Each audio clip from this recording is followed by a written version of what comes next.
which is that the Tories will end up on 365, Labour on 203, the SNP on 48, and the Lib Dems on 11. I have down one, with Jo Swinson, their leader, having lost her seat.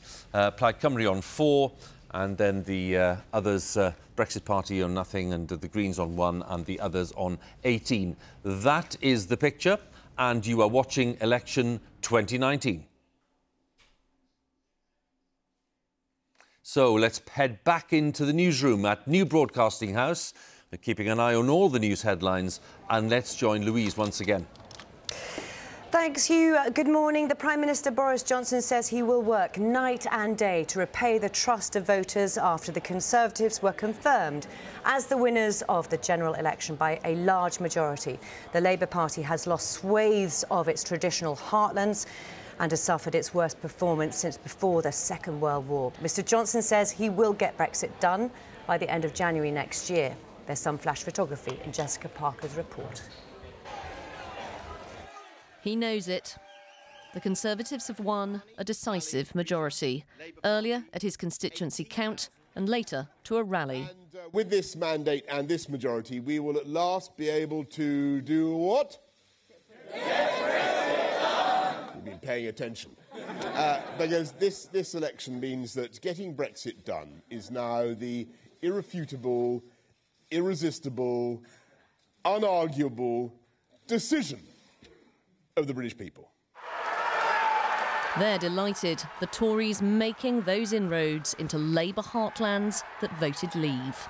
I would like to thank Boris, because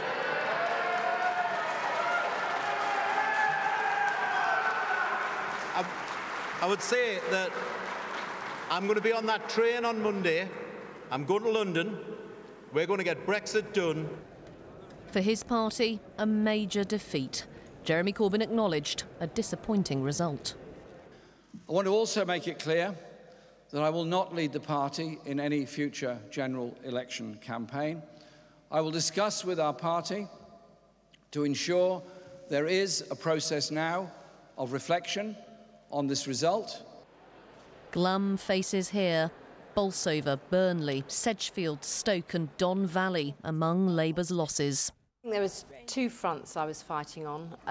One front was the fact that so many of my voters could not and did not want to support Jeremy Corbyn to be Prime Minister.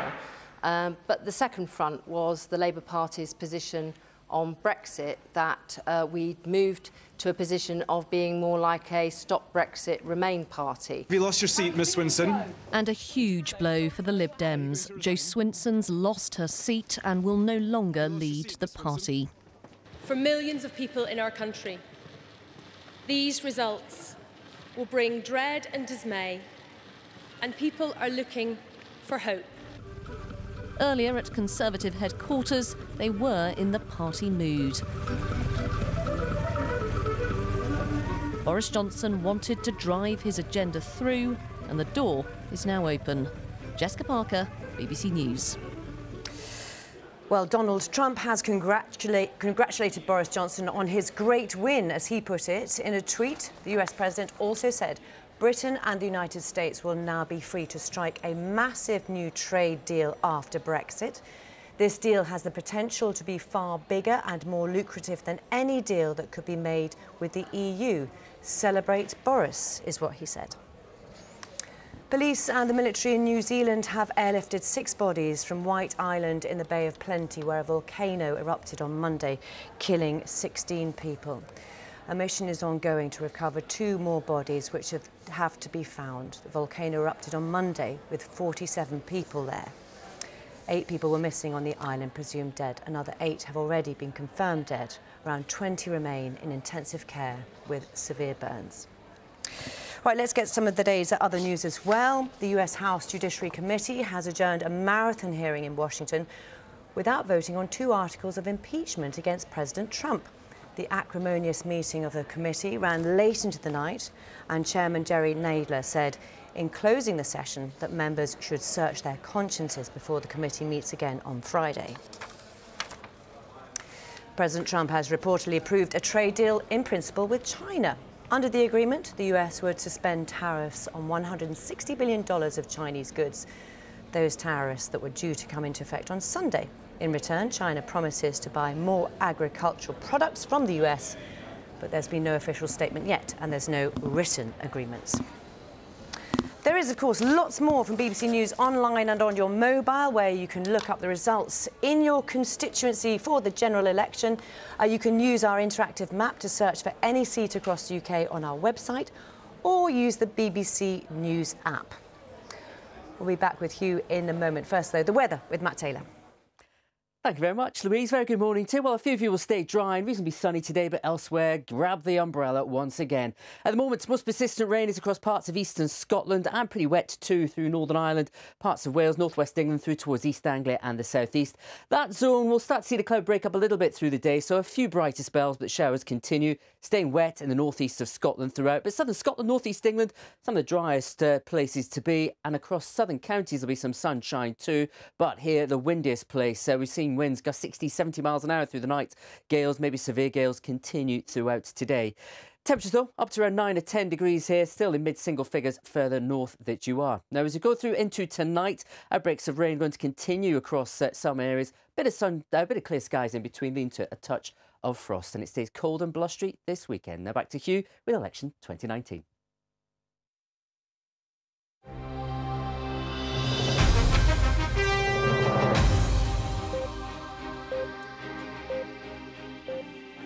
It is 6 minutes past 8. Welcome back to the BBC's Election Centre.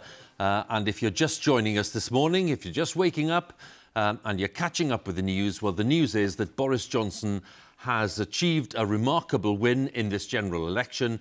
There are just 2 results to come in. We've had 648 so far. And at the end of all of this marathon of results, there we are, 363 to Boris Johnson and 203 to Jeremy Corbyn. And when the results are all in, we are expecting Mr Johnson to have a majority of 80 in the new House of Commons. A very different picture to the hung parliament that ended several weeks ago.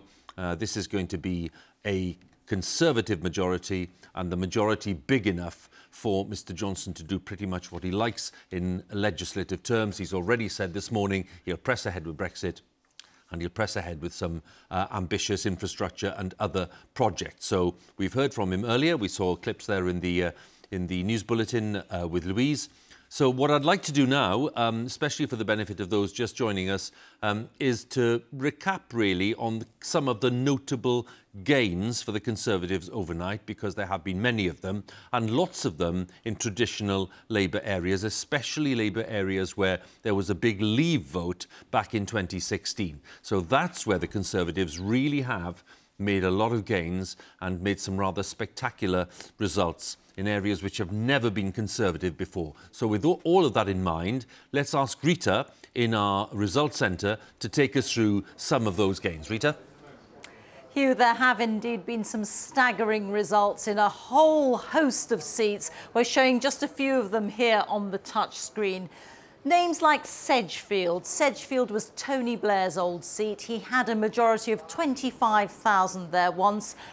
Labour has it no more. It's now a Conservative seat. Great Grimsby. This has been Labour since the war. It was the seat of Austin Mitchell, of Tony Crossland before him. It's now become Conservative. And let me just show you some of the figures there. So the new Conservative MP for Great Grimsby is Leah Nietzsche. She's won that seat on a 55% share of the vote overnight. Look what happened to the Labour vote, plummeting down through the floor, minus 17 points. And the Conservatives up 13, Brexit Party 2 up 7. And show you the swing there. That's a swing from Labour to Conservative of 15 points. That's a massive swing, and we have seen that sort of swing in several seats. Let me take you back to the list of Conservative gains. They've gained West Bromwich East, that's Tom Watson's old seat. They've gained Durham North West, so they've unseated Laura Pidcock. She was a rising star in the Labour Party. Some had thought that she might even be the one to succeed Tom Watson as the deputy leader. Well, she's out, and that is now a Conservative seat. Ashfield, that was Gloria De Piero's seat. The Labour MP, Gloria De Piero, was standing down, and her former office manager defected to the Conservatives, stood for that seat, and it's now his seat. In Bolsover, Dennis Skinner, who'd been an MP there for decades and decades, he has been unseated, and Bolsover has now become Conservative. Add to those names Derby North, where Chris Williamson, who had been expelled from Labour because of anti-Semitism accusations, well, he has been unseated too. That is Conservative. And Stoke-on-Trent Central, now a Conservative seat. Now, what is interesting looking at the figures is that the analysis shows that based on the turnover, which is around 67%, 48% of them voted for Brexit-supporting parties. And I think that is a point that we will hear repeated in the weeks and months to come from opponents of Brexit, that it was 48%, less than half of the turnout, who voted for Brexit-supporting parties. Rita, thank you very much again for taking us through those Conservative gains, at least some of them, just to underline the scale of the change that's happened overnight. What's the response then in Brussels to all of this? Because we've heard the Prime Minister say he's going to push on now with the Brexit process, get it done, as he says repeatedly. Well, this is Charles Michel, who's the EU Council President. I'd like to congratulate Boris Johnson on his victory. We expect a vote, he says, on the withdrawal agreement as soon as possible. The EU is ready for the next phase. We will negotiate a future trade deal which ensures a true level playing field. Well, there's several messages within those sentences, Andrew, I think, aren't there? A true level playing field. And that is going to be Boris Johnson's greatest kind of dilemma over the next year going ahead, because the more he wants to diverge from EU standards and tax rates and practices, the more they will demand in return. And it'll be a series of payoffs, one after another. And the question is, does he diverge and risk a car company here or parts of the fishing industry there, whatever? It's all payoffs. Okay. And he is saying, you don't diverge if you want to have a clear trading arrangement. Let's pop over to Downing Street, and Ben Wright, my colleague, is there. Ben, we've heard from the Prime Minister, obviously this morning at that rally at the Queen Elizabeth Centre, not far away from Number 10. What do you make of the state of play this morning, not least given the fact that Boris Johnson has now set out quite a lot of the programme that he wants to press on with? And he needs to, because, you know, through this election, the actual offer from the Conservative Party beyond getting Brexit done by the end of January next year was rather thin, actually. I mean, it was a pretty sparse manifesto, 59 pages, sketching out a few promises around hospitals and nurses, talking sort of in broad generalities of the sort of country that the Tories wanted to see, but lacking specifics. And that was entirely deliberate. I mean, this was a stripped-back manifesto wanting to avoid anything that would hold Boris Johnson hostage, wanted to keep it entirely focused on the central Brexit message. So he's got quite a job to do now, I think, fleshing out a sort of programme for government and giving everybody a sense of what his priorities are going to be beyond getting Britain out of the EU at the end of January. But picking up on what Andrew said, I think that's completely right. All the way through the campaign, Boris Johnson was asked again and again, what sort of trade-offs might you do in the next stage of the Brexit negotiation? How close do you want alignment? Would you rule out leaving at the end of the transition without any deal? And these are questions that he ducked again and again. And now the election's over, he's going to have to provide some answers. Well, we saw that the Prime Minister arrived there a short while ago, Ben, and I'm just wondering, are you expecting to see him again in Downing Street to make some kind of statement later? Will there be a visit to the palace, or what's the arrangement there? We're not sure, Hugh. I don't get a sense there's going to be a Downing Street statement, but there may be later in the day after Mr Johnson has had some rest and regrouped. We don't know yet about going to the palace. At the moment, I think he's just gathering himself together, absorbing these final results and working out, the sort of tone that he's going to take over the next few days. Because, this has been so divisive.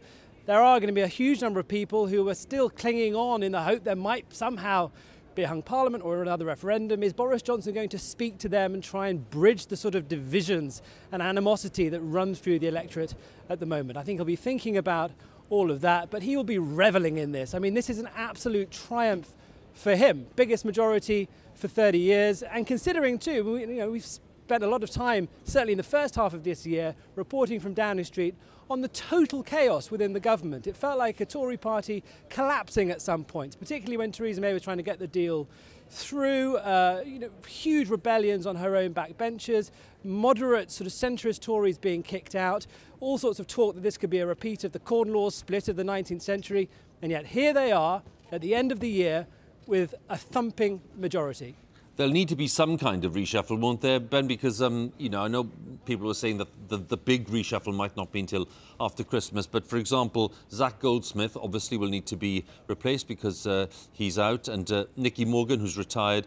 There's still no officially Secretary of State for Wales, though Alan Cairns did retain his seat in the Vale of Glamorgan. So there are jobs to be filled right away.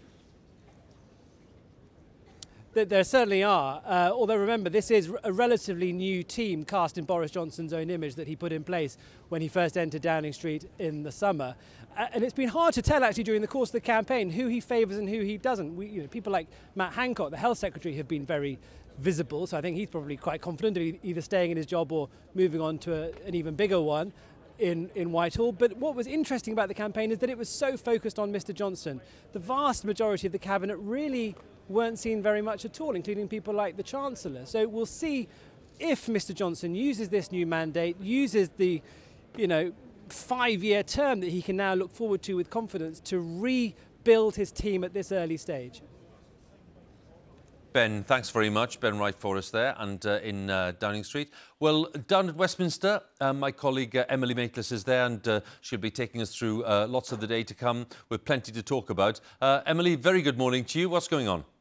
Morning, Hugh. Yes, at 9 o'clock, all the election coverage will move here right to the heart of Westminster and our election studio, where you can carry on with much of the analysis and reaction to what will still be a breaking story for the rest of the day. But right now, we're joined by the Conservative Party chairman, James Cleverly.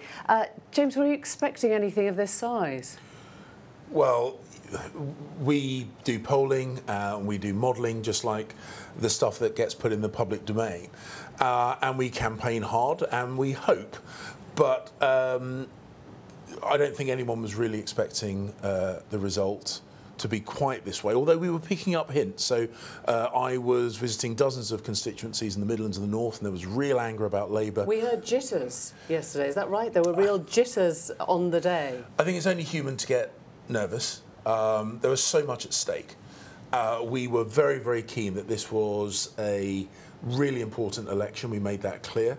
And you always get a little bit nervous at the 11th hour. But our activists, our candidates put in a huge amount of work, as did the team at CCHQ that I look after.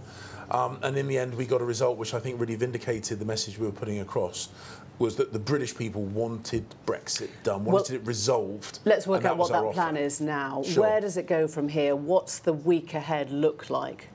Well, we get straight to work. I mean, this is going to be a very busy prelude to Christmas. Obviously, a whole load of new MPs will come down to Westminster, loads of new MPs, and get sworn in. That takes time.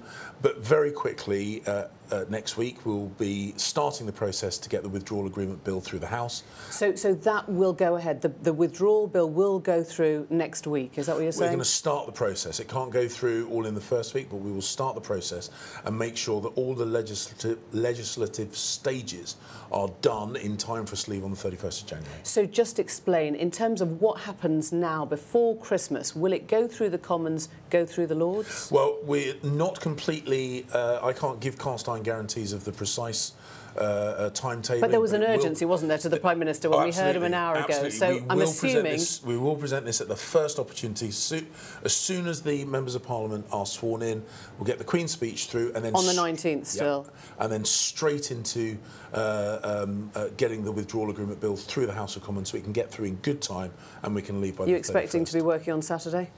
Quite Possibly, right? Quite possibly. So, look, we so don't it know could for be sure. it could be a full 6-day week right up until the end now. Well, to get these I bits don't done. know for definite, and it depends on how quickly we can get things done. But the Prime Minister is absolutely clear. We made a commitment. We will honour that commitment because Parliament, government, has got to get back into the habit of listening to and responding to the voice of the British people. So we know that there's a plan. We don't know yet what this Brexit looks like. It may be radically altered as a result of where geographically you've won last night. You are now the party of Kensington and Workington. They might have very different perceptions of what a good Brexit deal looks like or what they want. Are you shifting your perception of what that Brexit is now? Well, the Prime Minister, back when he was running for the leadership of the party, made it clear it wasn't about separating and dividing, it was about unifying. That was one of his big messages. And actually, I'm really pleased that we got electoral support in places like, you know, Workington and Redcar, as well as places like Wimbledon and Kensington. But what does that do to the shape of Brexit? Does that mean that we have to be more aligned with Europe now because you're going to be more worried about manufacturing heartlands? Does it mean that it's going to still follow broadly a Canada Plus and break the alignment? What this is about is through all these negotiations is being aware that the government works on behalf of the whole of the UK. Now that might present us with some challenges, but as we've seen, the Prime Minister is well capable of embracing challenges, as he did when he reopened the withdrawal agreement and took out the backstop. So it is going to be a Brexit that works for every part of the UK, rather than, as I think Labour's trying to do, separate one against the other. You talk about every part of the UK. There have been 2 elections overnight. There's been what happened in England and Wales, indeed Northern Ireland, and there's been Scotland, a totally different story there, which you don't control. You cannot control the narrative now of Scotland's independence and the SNP. Well, the people of Scotland voted in 2014 in what was billed as a once-in-a-generation referendum. And the SNP are very keen to talk about the referendum. They talk about They might Scottish do more than talk independence. about it. They might press on whatever you say. The point that I would make, and certainly when I visited Scotland, the message came across loud and clear, is a lot of people in Scotland would much rather the SNP government focus on things they already control, like the NHS, like education, both of which are slipping backwards in Scotland, rather than trying to distract people by talking once again about James, a Scottish just before referendum. you go, the last time we talked was after the first debate and the fact check had been changed on Twitter. I think I remember. I'm just wondering, when you reflect back now on the form, the style, the feel of this campaign, yes, you've won, and yes, it was victorious. Are you proud of the way in which it happened? Well, on that particular issue, I really do not believe that the results that we've been seeing overnight were significantly influeed by changing the masthead on a Twitter feed. Or on editing videos, or on not letting your Prime Minister talk to the press and running into the fridge. This result, I think, was twofold, and both to do with trust, I think. The first is that the Labour Party promised in 2017 they would deliver Brexit and spent the next 2.5 years not doing so, and people felt that and were angry about that. And also, the other really big lie was that the Labour Party suggesting that a Conservative government would sell off the NHS. And when I spoke to people from the bottom of Cornwall to the top of the country, they just didn't buy that. They knew that that was not true. And I think this result is a reflection of those two issues. James Cleverly, thank you very much indeed. And we'll be hearing the Labour side of the story from Ian Lavery shortly, but right now it's back to Hugh in our BBC studios there. Hi, Hugh. Emily, many thanks. And yes, indeed, it's 8:23. We've been talking about the changing landscape, the changing map of the UK. It's looking very different. The colours have moved around. And right at the start of the night, we were talking to Sophie, who's just outside the building here, on that great big map. And she was explaining how the tiles were moving around.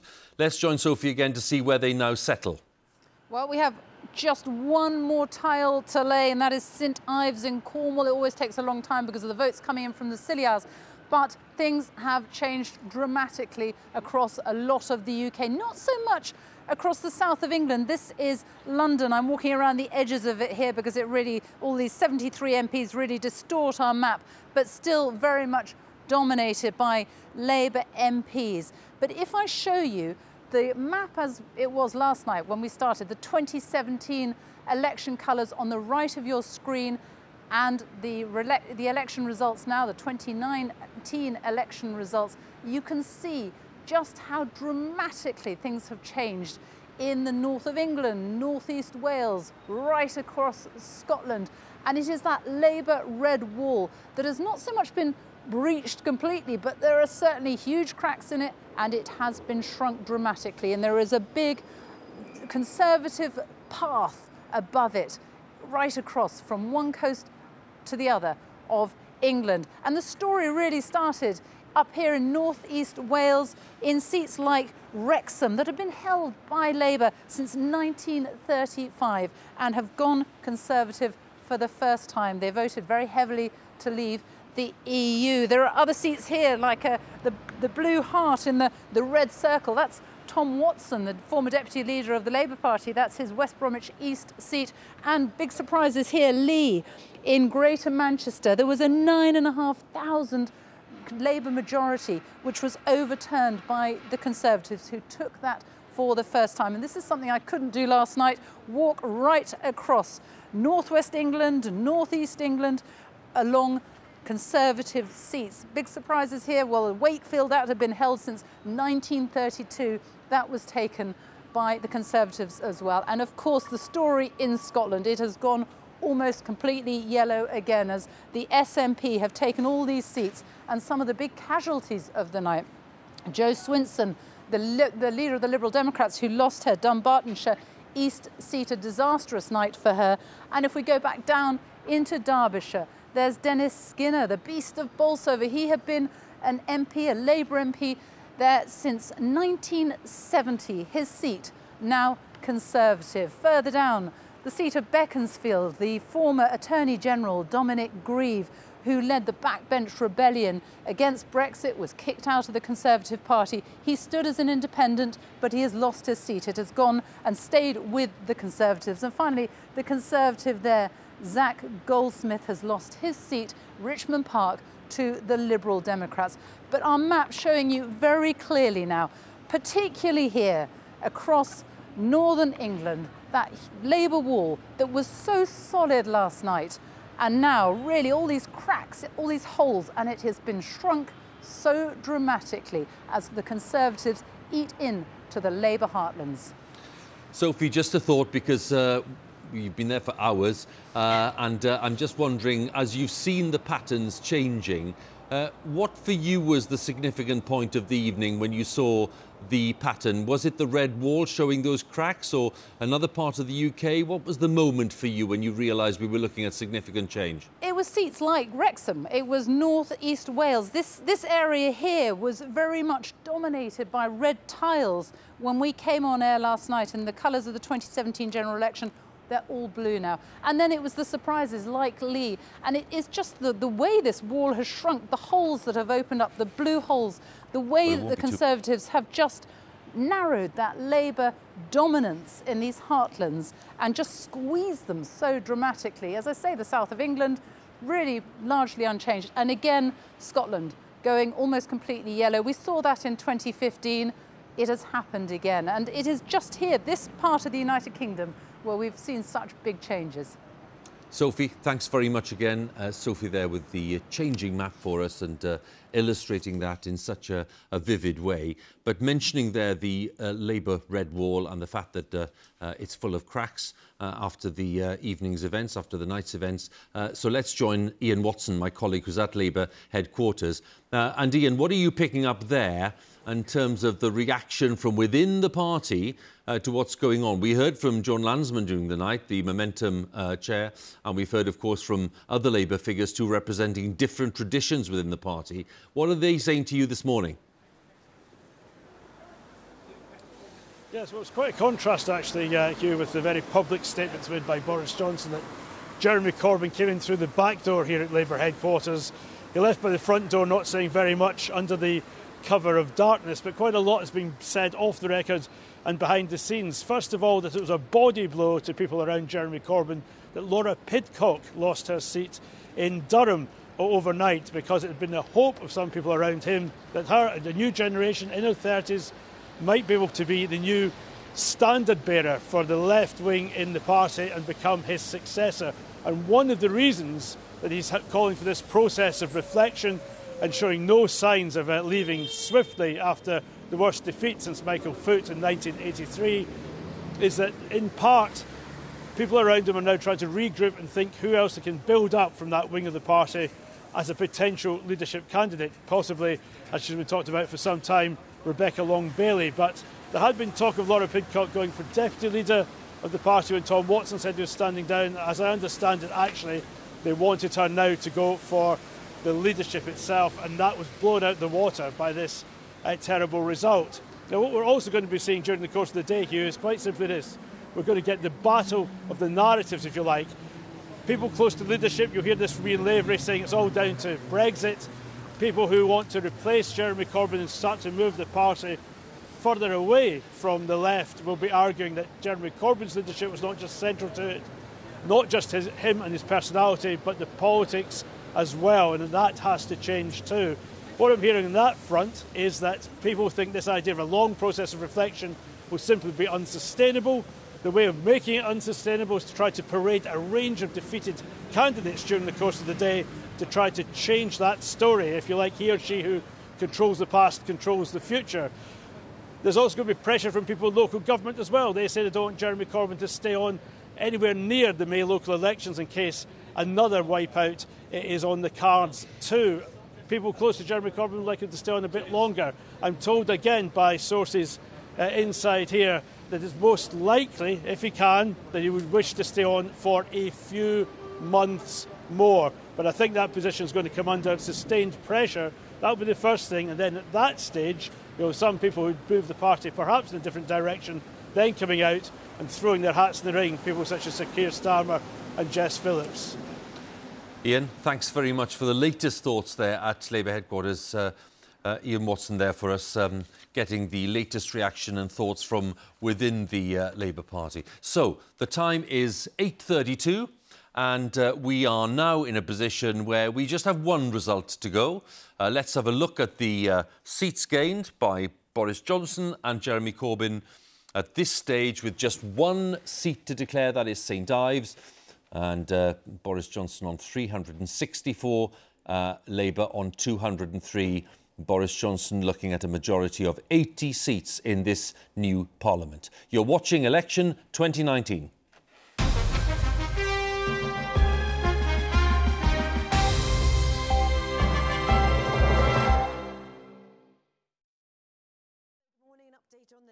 News, and the Prime Minister Boris Johnson says he will work night and day to repay the trust of voters after the Conservatives were confirmed as the winners of the general election by a large majority.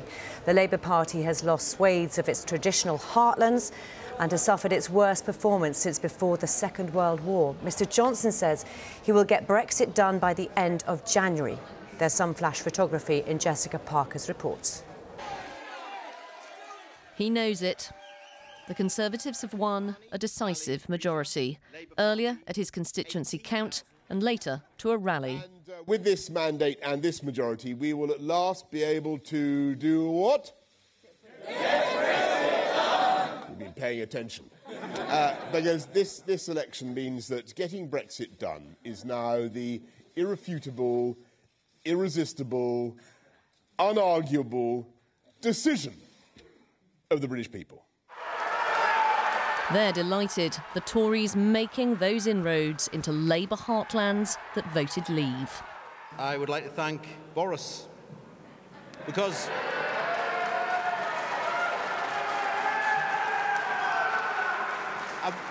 I would say that I'm going to be on that train on Monday. I'm going to London. We're going to get Brexit done. For his party, a major defeat. Jeremy Corbyn acknowledged a disappointing result. I want to also make it clear that I will not lead the party in any future general election campaign. I will discuss with our party to ensure there is a process now of reflection on this result. Glum faces here. Bolsover, Burnley, Sedgefield, Stoke and Don Valley among Labour's losses. There was two fronts I was fighting on. One front was the fact that so many of my voters could not and did not want to support Jeremy Corbyn to be Prime Minister. But the second front was the Labour Party's position on Brexit, that we'd moved to a position of being more like a Stop Brexit, Remain party. Have you lost your seat, Miss Swinson? And a huge blow for the Lib Dems. Jo Swinson's lost her seat and will no longer lead the party. For millions of people in our country, these results will bring dread and dismay, and people are looking for hope. Earlier at Conservative headquarters, they were in the party mood. Boris Johnson wanted to drive his agenda through, and the door is now open. Jessica Parker, BBC News. Well, as we saw there, the SNP took Jo Swinson's seat. They've won 49 out of 59 constituencies in Scotland. Nicola Sturgeon's party backed a second referendum on EU membership during their campaign. The SNP also ran on securing a new vote on Scottish independence from the UK, something which they will push for in the coming Parliament. You know, I don't pretend that every single person that voted SNP yesterday will necessarily support independence, but there has been a strong endorsement in this election of Scotland having a choice over our future, of not having to put up with a Conservative government that we didn't vote for and not having to accept life as a nation outside the European Union. So that independence referendum that was very much at the heart of the SNP's campaign, there is a renewed, refreshed, strengthened mandate for that. In Northern Ireland, nationalist MPs outnumber unionists for the first time. The Democratic Unionist Party suffered significant defeats. The DUP's deputy leader, Nigel Dodds, lost his seat to the Sinn Féin candidate, John Finucane. The DUP also lost South Belfast. The nationalist SDLP won a landslide there and also in Foyle, meaning it returns to Parliament after losing all its seats last time. All 40 seats in Wales have now been declared, and the Conservatives have made significant gains. They took 6 seats from Labour, including Bridgend in the south and 4 in the northeast, Wrexham, Dellen, the Vale of Clwyd and Clwyd South. Plaid Cymru held on to all 4 of their seats. Donald Trump has congratulated Boris Johnson on his great win, as he put it. In a tweet, the US president also said Britain and the United States will now be free to strike a massive new trade deal after Brexit. There is more, of course, from BBC News Online and on your mobile, where you can look up the results in your constituency. Right now, let's take you back to Hugh.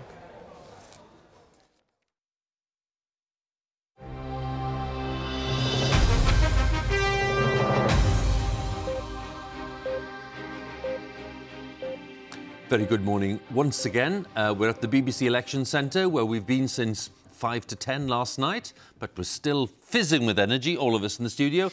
It's 8:37 in the morning, and what I'd like to do now is to ask Jeremy Vine to look through the results for us and to put them into the House of Commons so that we know what it'll look like when it gathers again in a few days' time. Oh, it's so dramatically different, Hugh. Let's take a look. It's funny, isn't it? We've been so used to hung parliaments and thin majorities and coalition governments and so on. The idea that the Commons is always very, very tight, that we're not used to this, which is the decisive win for a single party. It's the Conservatives who we have on 364. They may yet go up a seat, by the way, because of the slow count in St Ives. But 364 we have them on. Just a reminder, 326 is the minimum number you need for an overall majority. They've gone through it. And how? They've humbled the opposition. This is a terrible result on the other side for Labour. Let's just bring on their seats. It looked for a while through the night as if Labour might not even reach 200. They've done that, 203, but they haven't even reached 209, which was Michael Foot in 1983, widely regarded as the biggest disaster in modern times for Labour. This is worse. It's terrible for them. It means they're going to feel powerless in the new House of Commons. Not the case, though, for the SNP in Scotland. They've done brilliantly. They're almost back to their strongest with 48 seats. They will be a real presence in this chamber when it reconvenes. Lib Dems have had a bad night. More votes, fewer seats, and they lost their leader. 2 seats down. 11 is a bit of a crisis for them. DUP in Northern Ireland have been reversed as well. 2 seats down. Sinn Féin, as they were, lost 1, gained 1 on 7. Northern Ireland again.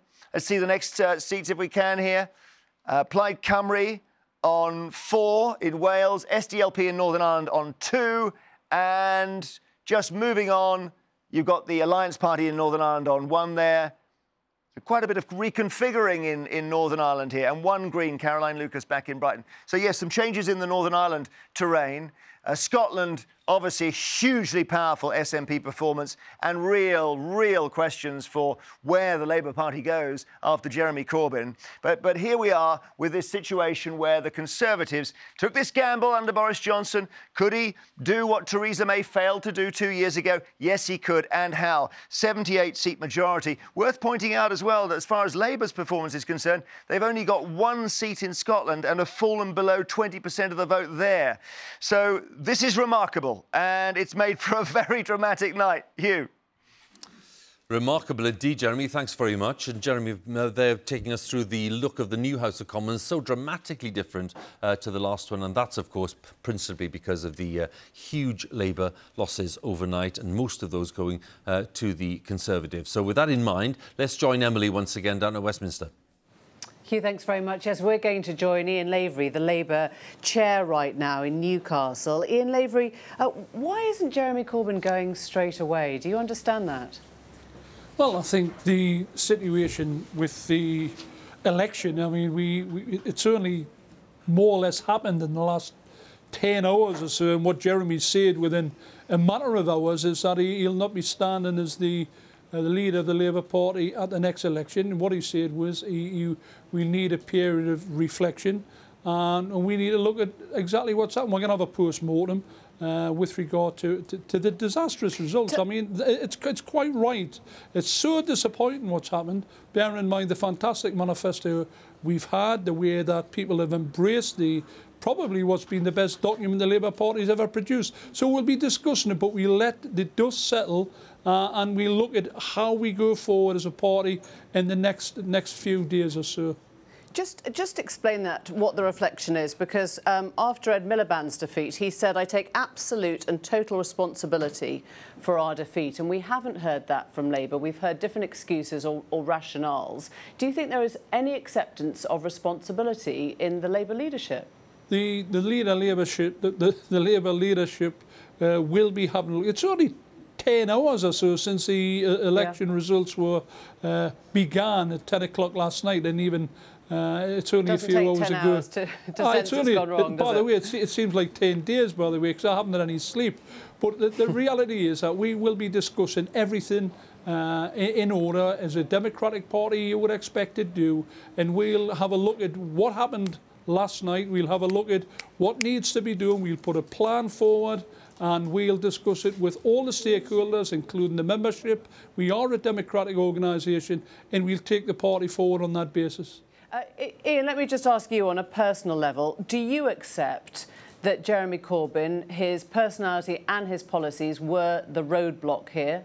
Well, listen, I've visited many constituencies in the past 5 weeks. I've visited probably 50, 60 constituencies, knocked on doors, spoke to people, and the issue on the doorstep basically wasn't even Brexit, although this has proved to be a rerun of the 2016 referendum. Undoubtedly, that's what's happened here. But I spoke to people, and you know what? People were more interested in the National Health Service, they were more interested in education, they were more interested in standard of living. So are you saying that Labour couldn't deliver on that on the doorstep either? I mean, we are where we are with the results now, so something has gone wrong, and I'm asking you whether you think that this was as a result of Jeremy Corbyn. Was he the roadblock, or was it that you chose the wrong things to emphasise? If you have a look at the 2017 manifesto, the radical manifesto, if you have a look at the fact that Jeremy was a leader of the party in 2017, we had the biggest swing in votes in 2017 since we had since 1945. Maybe that was because your MPs had signed off on Article 50, which secured Brexit. In 2017, we said we would accept the result of and respect the result of the 2016 referendum. Here in 2019, in 2019, we've seen that we've got the same sort of radical manifesto. We've got Jeremy Corbyn as a leader. The only difference is that we now accept and we've published the fact that we want a second referendum. That's the only difference. And the fact that we've went for a second referendum is the real issue within the Labour Party. It's about a lack of trust. People feel disengaged. People feel let down. So in terms of ideology, then direction, nothing has changed. Ian Lavery, thank you very much for your time this morning, and we'll be back at 9 when the election coverage continues here with plenty of analysis and developing moments throughout the day. We'll be back with you then, Emily. Thanks very much, Emily, there down at Westminster. It is 8:45, so we will be ending this segment of our coverage at 9 o'clock, as Emily was saying. And what I'd really like to do now is to just say a very big thank you and offer congratulations to this gentleman, Professor Sir John Curtice, and of course his team. He's already been generously paying tribute to them. But John, on the exit poll and on the outcome, absolutely on the nail again. So many congratulations from all of us, the hard work you've put in and for getting it right once again. Are you thinking at this point that this is the kind of transformed landscape that we were expecting maybe 24 hours ago? Oh, yes. I mean, the truth is this is precisely the kind of outcome to which most of the opinion polls were pointing. I mean, on average, they had double-digit leads throughout this campaign, and in the event, we ended up with a 12-point Conservative lead. They were also showing that the Conservatives were stronger amongst Leave voters than they had been in 2017, and a lot much stronger amongst Leave voters than they had been in 2015. And that conversely, they were losing ground amongst Remain voters. And that gets clearly reflected in the geography of this result. The Conservative vote actually fell back on average in the most pro-Remain parts of the country, but conversely rose by 6 points or so as compared with 2 years ago amongst the most pro-Leave. So the truth is, it was all there. The evidence was there in the polling, both in terms of the broad level of support for the party, the lead it had over Labour, and the fact that it was going to be very clearly reflected in people's views about Brexit. Of course, what was inevitably true during the election campaign was that we were constantly emphasising the potential down risk to the Conservative Party, because in a sense we knew that it didn't really matter whether the Conservatives got 350, 360 or 370 votes. That meant that Brexit would happen.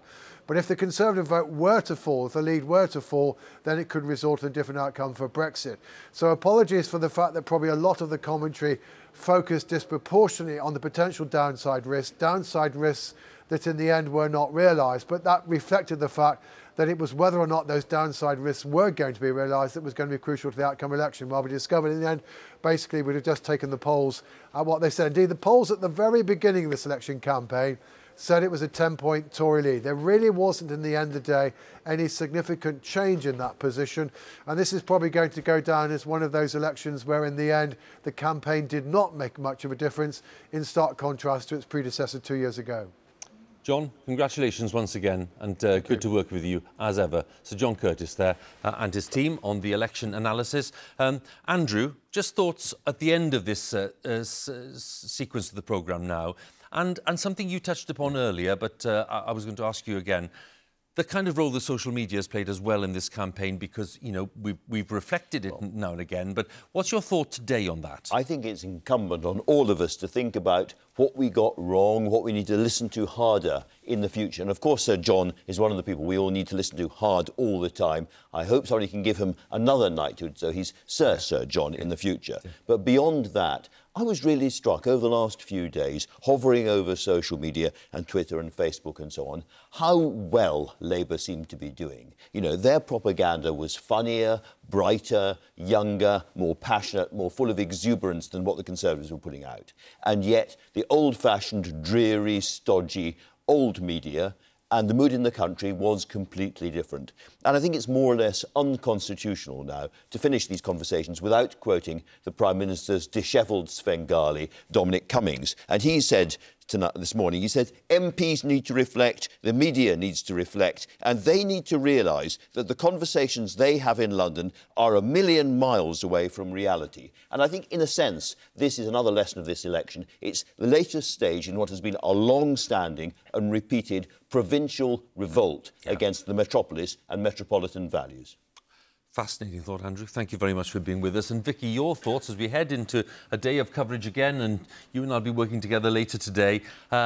What are you going to be looking for in terms of the reactions today and the signals from Downing Street? What for you is going to be the best pointers to the way forward? I mean, it's about obviously getting ready for majority government, which none of us are used to. It's which Boris Johnson turns up and wants to govern, and the change in the Conservative Party in Parliament. The fact that now MPs representing areas they've never represented before as Conservatives, will that change the policies that they bring in? And of course, the big thing, take a step back, we will be leaving the EU almost certainly at the end of January. As for Labour, I think the blame game is well underway. Some Tory MPs Labour MPs have been defeated, talking about the Labour Party maybe not having a right to exist. And that battle is going to be absolutely huge. Vicky, to you as well, our thanks. And I'd like to go to Jeremy as well. Jeremy, thank you very much for all of the illustrations overnight, all of the energy and all of the analysis. What was the night's moment for you, and what do you make of the pattern that we've ended up with?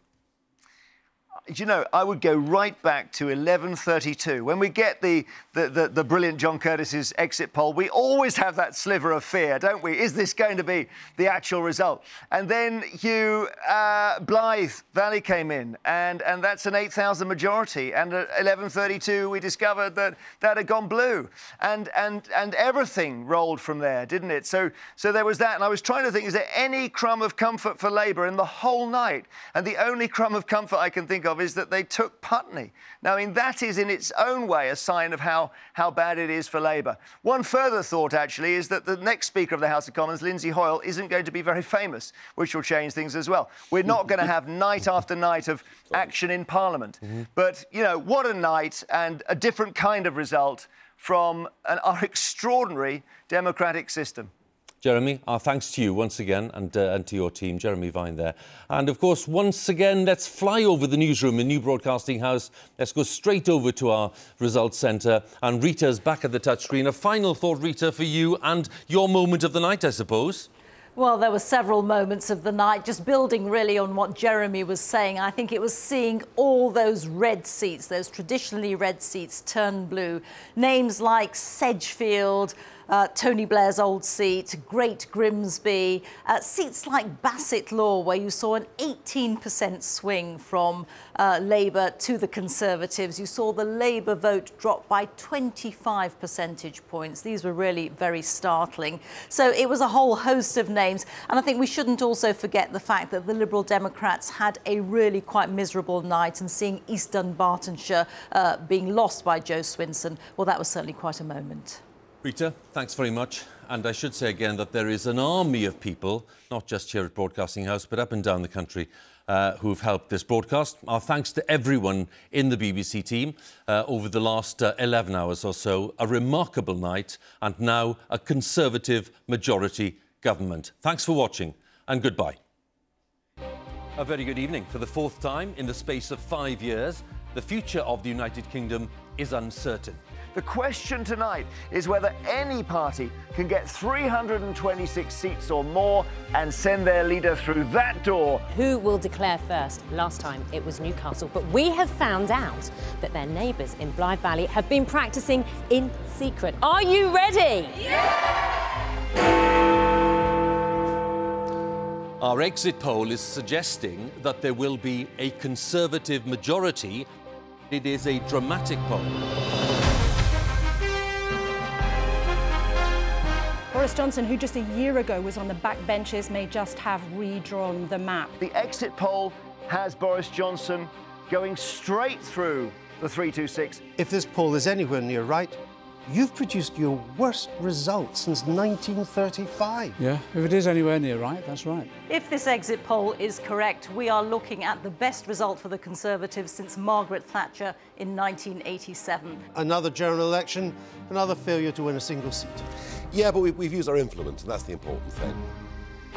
This so-called safe Labour seat may not be. 17,000. The thought of Blythe Valley going Tory, well, unfortunately, I have to talk to you, Hugh, or my jaw would be on the floor. In the north of England, in Leave areas, in working class seats, the Labour Party does seem to be in serious trouble. This could build a new Conservative majority across Britain for another generation. We're on the cusp of something historic. Although the votes have not yet been fully counted in your constituency, you think you've lost? Yes. Jeremy Corbyn and John McDonnell have been the dominant figures in your party for several years now, and they've spearheaded this election campaign. Is it time for them to go? Yes. Jeremy Corbyn's leadership is over. It is not at issue whether he's gone, it's only an issue exactly when he's gone. If you look at what the exit poll is predicting for Scotland as a whole, could that mean that the SNP win the Lib Dem leader's seat?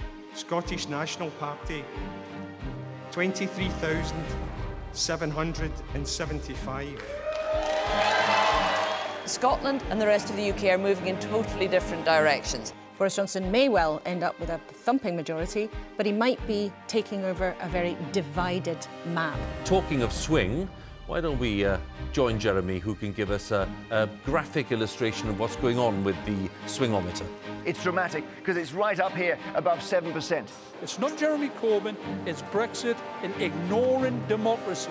This is not just a defeat for Jeremy Corbyn, this is a defeat for the politics that he represents. Jeremy Corbyn is a far more decent, progressive and effective person than many of his cheap and tawdry critics. When you start to think about seats like Bishop Auckland, you really do realise what's going on here. Labour's vote is falling by twice as much in the most working class areas compared to the least working class areas. Sinn Féin's John Finucane may have unseated the DUP's leader in Westminster, Nigel Dodds. Now, if that proves to be correct, that will be a huge blow for the DUP. Labour Party, 22,780. While there's been this talk throughout the evening of this red wall crumbling in the Midlands and in the north, there is this red wall here in the south as well. We started at the beginning of the night, Hugh saying 368 seats, we're now saying 357. I will not lead the party in any future general election campaign. I will discuss with our party to ensure there is a process now of reflection on this result and on the policies that the party will take going forward. And I will lead the party during that period. I want to thank the people of this country